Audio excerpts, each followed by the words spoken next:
Hello students, mathematics classes 99 के YouTube channel में आपका स्वागत है। इस वीडियो में हम लोग एनसीईआरटी मैथ का चैप्टर जो 2 है बहुपद, इसको पॉलिनोमियल कहेंगे, इसका वस्तुनिष्ठ प्रश्न को हम लोग सॉल्व करेंगे, जो आपके एग्जाम की दृष्टि से बहुत ही महत्वपूर्ण हो जाता है। ऑब्जेक्टिव टाइप क्वेश्चन को हम लोग सॉल्व करेंगे क्योंकि इसमें 50 क्वेश्चन जो होते हैं आपके बोर्ड में आते हैं। तो चलिए हम लोग स्टार्ट करते हैं। तो पहला क्वेश्चन है, देखिए, एक घात वाला बहुपद कहलाता है। तो एक घात वाला बहुपद क्या कहलाता है? जिसका एक घात होता है उसको क्या बोलते हैं? ऑप्शन हमारे पास है द्विघात बहुपद, ऑप्शन नंबर हमारे पास बी है त्रिघात बहुपद, और ऑप्शन नंबर जो डी है वो है ऑप्शन नंबर ए है द्विघात बहुपद, ऑप्शन नंबर बी है त्रिघात बहुपद, और ऑप्शन नंबर सी है रैखिक बहुपद, और डी जो है ऑप्शन इनमें से कोई नहीं। तो ऑप्शन नंबर जो ए है सी है रैखिक बहुपद, ये हमारा सही आंसर होगा। क्योंकि हम लोग जानते हैं कि एक घात वाला जो बहुपद होता है उसको हम लोग रैखिक बहुपद बोलते हैं। और इसकी किस फॉर्म में होता है? जैसे मान लीजिए ए एक्स प्लस बी, इस फॉर्म में होता है रैखिक बहुपद। इसमें क्या होता है, इसका पावर जो घात होता है वो एक होता है, इसलिए इसको रैखिक बहुपद बोलते हैं। और अगर द्विघात बहुपद कहेंगे तो इसका पावर कितना हो जाएगा? 2 हो जाएगा, इसलिए ये द्विघात बहुपद नहीं होगा। एक घात वाला बहुपद क्या हो जाएगा? ऑप्शन नंबर सी जो होगा वो हमारा सही आंसर होगा। चलते हैं नेक्स्ट क्वेश्चन में। क्वेश्चन नंबर 2 है कि निम्नलिखित में कौन बहुपद है? इसमें से कौन बहुपद है वो हमको पहचानना है। तो ऑप्शन नंबर हमारे पास ए है x square minus 4x plus 2 root x plus 1, option number B है 1, ऑप्शन नंबर सी है x square minus 2x plus x power minus 2, option number D है एक्स पावर माइनस 3। तो यहाँ पे हम लोग जानते हैं कि बहुपद होने के लिए x जो यहाँ पे आया है वो रूट में नहीं होना चाहिए, या वो भिन्न में नहीं होना चाहिए, या उसका पावर माइनस में नहीं होना चाहिए। तो ऑप्शन नंबर ए में देखते हैं कि यहाँ पर ये एक्स स्क्वायर माइनस 4x ठीक है, यहाँ पे x जो है रूट में आ गया तो ये नहीं हो सकता है। ऑप्शन नंबर बी है 1, तो 1 जो है एक अचर राशि है, ठीक है। तो अचर राशि है तो ये अचर बहुपद कहला सकता है, ठीक है। तो यानी ऑप्शन नंबर जो बी होगा वो हमारा सही आंसर होगा। और ऑप्शन नंबर सी पर बात करते हैं तो यहाँ पे देख रहे हैं, यहाँ एक्स स्क्वायर माइनस 2x है प्लस एक्स का पावर माइनस 2 है, तो पावर यहाँ -2 हो गया, तो ये तो हो नहीं सकता है। और डी ऑप्शन है एक्स का पावर -3, तो ये भी नहीं होगा क्योंकि इसका पावर माइनस में आ गया है, घात माइनस में आ गया है, इसलिए ऑप्शन जो बी होगा वो हमारा सही आंसर होगा। नेक्स्ट क्वेश्चन पे आते हैं। क्वेश्चन नंबर 3 है y बराबर एक्स का पावर 3 माइनस 4x का ग्राफ x अक्ष को कितने बिंदुओं पर प्रतिच्छेद करता है? यानी y बराबर यहाँ पे हमारे पास ये दिया हुआ है x³ माइनस 4x का ग्राफ, तो x अक्ष को कितने बिंदु पर प्रतिच्छेद करता है? तो इसका ऑप्शन नंबर जो ए है 2 बिंदुओं पर, ऑप्शन नंबर बी है 3 बिंदुओं पर, ऑप्शन नंबर सी है 1 बिंदु पर, और ऑप्शन नंबर डी है किसी बिंदु पर नहीं। तो इसका आंसर हो जाएगा बी 3 बिंदुओं पर, ठीक है। अब ये 3 बिंदुओं पर कैसे होगा, इसका ग्राफ कैसा बनेगा? तो ध्यान देंगे, यहाँ पे जो ग्राफ बनेगा, यहाँ पे हम लोग इसका ग्राफ बना लेते हैं। इसका जो ग्राफ है वो यहाँ पे हम लोग देख लेते हैं। ग्राफ जो होगा इसका, मान लीजिए यहाँ पर एक्स अक्ष है, ठीक है, एक्स डैश, और यहाँ पर वाई डैश, ठीक है। तो एक्स डैश और वाई डैश, इसका जो ग्राफ है ये क्या होगा, इसका जो इस पर जो ग्राफ बनेगा वो इस प्रकार से बनेगा, देख लेंगे यहाँ पे इस प्रकार से ग्राफ बनेगा, ठीक है। तो यहाँ पर आप देख सकते हैं कि एक्स जो अक्ष है इस पर ये ग्राफ इस प्रकार से जब बनेगा, यहाँ किसका ग्राफ होगा? y बराबर x³ यहाँ पे दिया है x³ माइनस 4x का, x³ माइनस 4x का ग्राफ जब बनेगा तो इस प्रकार से ग्राफ बनेगा। तो यहाँ पे क्वेश्चन कह रहा है कि x³ माइनस 4x का ग्राफ x अक्ष को कितने बिंदुओं पर प्रतिच्छेद करता है? तो यहाँ पे देख लीजिए, ग्राफ जो देख रहे हैं कितने बिंदु पर प्रतिच्छेद कर रहा है? 1 2 3, तो 3 बिंदु पर प्रतिच्छेद कर रहा है। तो यहाँ पे इसका ऑप्शन क्या हो जाएगा? ऑप्शन नंबर बी जो होगा वो करेक्ट आंसर होगा। अब ये 3 बिंदु पर किस प्रकार से आप ग्राफ बनाइएगा देखिएगा। जैसे यहाँ पे हमारे पास समीकरण है y बराबर x³ माइनस 4x, तो आप एक ग्राफ ले लीजिए, ऐसा एक टेबल बना लीजिएगा, ठीक है। आप लोगों ने ये पढ़ा होगा, यहाँ पर x होगा और यहाँ नीचे y हो जाएगा। यहाँ पे आप x का अलग अलग मान रखिए, इसमें x का मान जैसे मान लीजिए 1 रखते हैं, तो 1 रखेंगे तो y का मान क्या आ जाएगा? x का जब 1 रखिएगा तो यहाँ पे y का मान क्या हो जाएगा? x³ यानी 1 का क्यूब, और -4 इंटू एक्स का मान 1, तो 1 का क्यूब क्या होगा 1 होगा, -4 गुणे 1 क्या होगा 4, यानी इसका आंसर -3 आ जाएगा। तो जब आप एक्स का 1 लीजिएगा तो वाई का -3 लीजिएगा। इस प्रकार से आप अलग अलग मान लीजिएगा, और इस प्रकार से जब आप मान ले लीजिएगा तो यहाँ पे आप पुट कर दीजिएगा वैल्यू को, मानों को जब यहाँ पे रखिएगा तो ये इस प्रकार से आपका ग्राफ आ जाएगा। तो इसको हम लोग कह सकते हैं कि इसका जो ग्राफ है वो कितने बिंदुओं पर प्रतिच्छेद करेगा, 3 बिंदुओं पर एक्स को प्रतिच्छेद करेगा। नेक्स्ट क्वेश्चन है क्वेश्चन नंबर जो 4 है, इसको हम लोग देख लेते हैं। क्वेश्चन नंबर 4, y बराबर x³ माइनस एक्स स्क्वायर के ग्राफ x अक्ष को प्रतिच्छेद करता है, यानी कि y बराबर x³ माइनस एक्स स्क्वायर का ग्राफ जब आप बनाइएगा तो x अक्ष को कितने बिंदुओं पर प्रतिच्छेद करेगा। ऑप्शन नंबर ए है 2 बिंदुओं पर, ऑप्शन नंबर बी है 3 बिंदुओं पर, ऑप्शन नंबर सी है किसी बिंदु पर नहीं, और ऑप्शन नंबर डी है 1 बिंदु पर। तो यहाँ पे ऑप्शन नंबर जो ए होगा वो हमारा सही आंसर होगा। वैसे ही जब आप ग्राफ बनाइएगा तो ये 2 बिंदुओं पर काटेगा, जस्ट लाइक यहाँ पे हमने बना लिया है पहले से ही, आप देख लें। देखिए यहाँ पर ये ग्राफ है, और ये ग्राफ जो है इसका समीकरण, इसका इक्वेशन क्या था, y बराबर था y बराबर x³ माइनस एक्स स्क्वायर।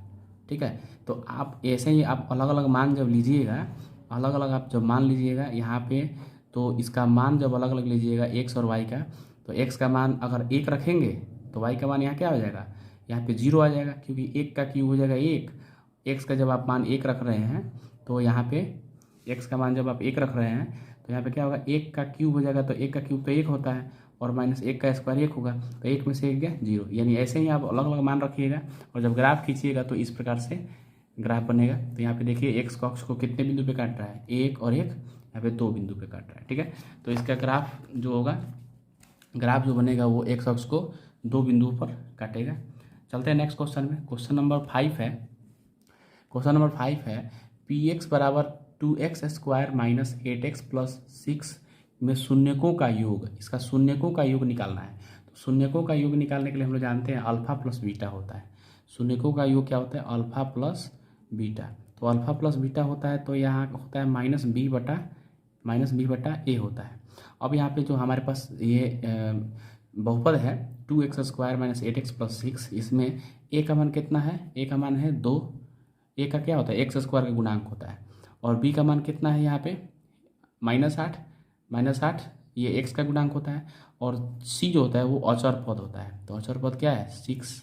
ठीक है, अब इसमें हमको निकालना क्या है, अल्फा प्लस बीटा यानी शून्यकों का योग। शून्यकों का योग अल्फा क्या है, शून्यक है, और बीटा भी शून्यक है, तो इन दोनों शून्यकों का योग क्या है -b बटा a, ये फॉर्मूला होता है।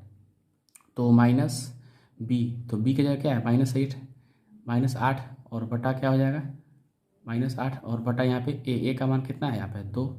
तो यहाँ पे जब माइनस कीजिएगा तो यहाँ पे क्या हो जाएगा माइनस प्लस, यहाँ पे लिख देते हैं माइनस प्लस, और यहाँ पे क्या है 8 है, तो 8 हो जाएगा, और नीचे क्या है 2 है, तो 2 से भाग कर दीजिए, 2 चौका 8, तो यहाँ पे 4 आ जाएगा। तो ऑप्शन नंबर जो बी होगा हमारा सही आंसर होगा। ऑप्शन नंबर बी होगा हमारा, बी जो होगा वो हमारा सही आंसर होगा। नेक्स्ट क्वेश्चन पे आते हैं।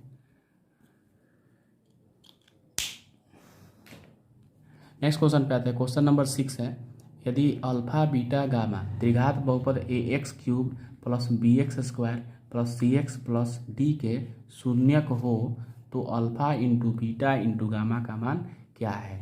तो यहाँ पे आप देख सकते हैं त्रिघात बहुपद है, तो त्रिघात बहुपद में हम लोग जानते हैं अल्फा बीटा और गामा 3 शून्यक होंगे, घात 3 है इसलिए 3 शून्यक होंगे। तो त्रिघात बहुपद में 3 शून्यक मान लेते हैं, क्या क्या है अल्फा बीटा और गामा। तो हम लोग जानते हैं कि alpha plus beta plus gamma बराबर होता है -b बटा a। ठीक है, उसके बाद होता है alpha into beta plus beta into gamma plus gamma into alpha बराबर क्या होता है c बटा a।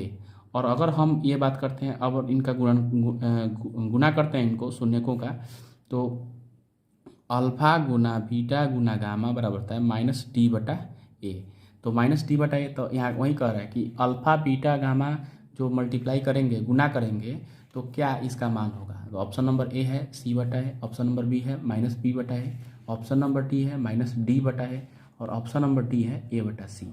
तो यहाँ अल्फा गुने बीटा गुने गामा कह रहा है, तो देख लीजिए अल्फा गुने बीटा गुने गामा क्या आया है, माइनस डी बटा ए।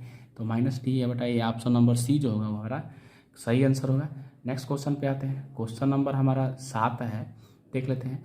यदि अल्फा बीटा गामा त्रिघाती बहुपद 5x³ plus 11x² minus 8x plus 6 के शून्यक हो तो अल्फा गुने बीटा गुने गामा का मान होगा।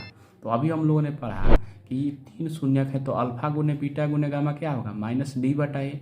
और यहाँ पे देखिए ए का मान क्या हो जाएगा, यहाँ पे ए का मान 5 हो जाएगा, बी का मान 11 हो जाएगा, सी का मान -8 हो जाएगा और डी का मान यहाँ पे 6 हो जाएगा। ठीक है, तो यहाँ पे हमको अल्फा गुने बीटा गुने गामा निकालना है। तो अल्फा गुने बीटा गुने गामा क्या होता है, माइनस डी बटा ए। तो माइनस डी का मान यहाँ क्या है, 6 है, तो यहाँ पे आप 6 रख दीजिए, 6 और बटा ए का मान क्या है, यहाँ पे देख सकते हैं ए का मान 5 है, तो यहाँ पे 5 रख दीजिए, तो कितना आएगा, -6 बटा 5। ऑप्शन में देख लेते हैं। ऑप्शन नंबर ए है -11 बटा 5, ऑप्शन बी है -8 बटा 5, ऑप्शन सी है 6 बटा 5 और ऑप्शन डी है -6 बटा 5। तो अभी हम लोग का आंसर कितना आया था, -6 बटा 5 आया था, इसलिए ऑप्शन नंबर जो डी होगा वो हमारा सही आंसर होगा, करेक्ट आंसर होगा। नेक्स्ट क्वेश्चन पे आते हैं। क्वेश्चन नंबर 8 पर, यदि बहुपद 6x² माइनस 11x प्लस 3 के शून्यक अल्फा कमा बीटा हो तो अल्फा गुने बीटा का मान होगा। यदि बहुपद दिया हुआ है 6x² माइनस 11x प्लस 3 और इसका शून्यक भी दिया हुआ है अल्फा और बीटा, तो इसमें हमको कह रहा है क्वेश्चन क्या कि अल्फा गुने बीटा का मान बताइए। तो देखिए हम लोग फॉर्मूला जानते हैं कि अल्फा गुने बीटा बराबर क्या होता है, सी बटा ए। ठीक है, और सी क्या है, अचर पद, और ए क्या है, x² का गुणांक। तो देखिए इसमें अचर पद कौन सा हो जाएगा, अचर राशि जिसमें कोई एक्स नहीं हो, तो यहाँ पे 3 जो होगा वो अचर राशि हो जाएगा, तो यही सी का मान हो जाएगा।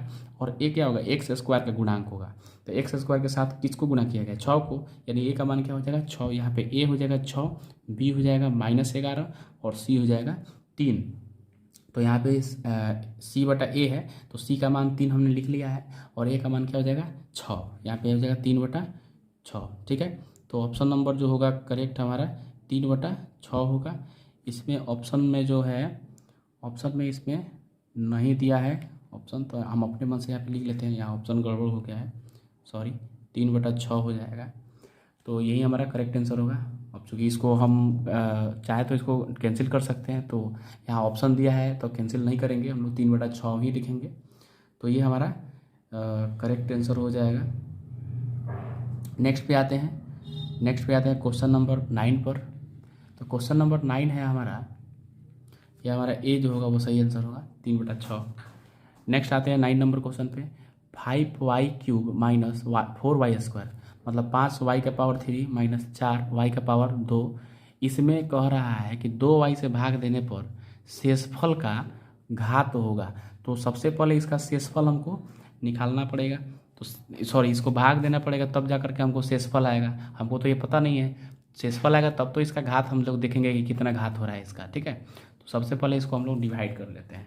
तो यहाँ पे दिया है, यहाँ पर दिया है 2y से हमको भाग करना है, 2y से कितना है, तो यहाँ पे 5y³ और -4y² भाग करेंगे तो 2 से कितने बार हो जाएगा, 5 बटा 2 बार में। देखिए 2 से आप गुना कर दीजिए 5 बटा 2 को, 2 से आप 5 बटा 2 को जब गुना कीजिए 2 से 2 कट जाएगा, तो यहाँ पे 5 आ जाएगा। तो y देखिए, एक y यहाँ पे हमको 3y चाहिए, तो एक है 2 और कम है ना, तो यहाँ पे 2 ले लेंगे। ठीक है, तो 2 यहाँ पे है और एक यहाँ पे 3 हो गया, और 5 बटा 2 गुने 2 करिएगा तो कितना है, 5y³ आ जाएगा।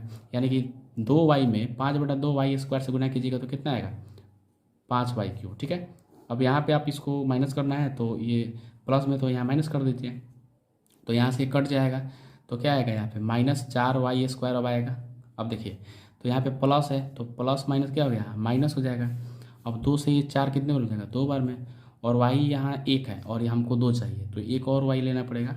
ठीक है, तो अब हो जाएगा माइनस में, देखिए माइनस प्लस क्या हो जाएगा, -4y²। अब जब इसको घटाएंगे तो ये माइनस प्लस हो जाएगा और यहाँ से ये कट जाएगा, 0 आएगा। यानी हमारे पास शेषफल क्या आया है, 0 आया है।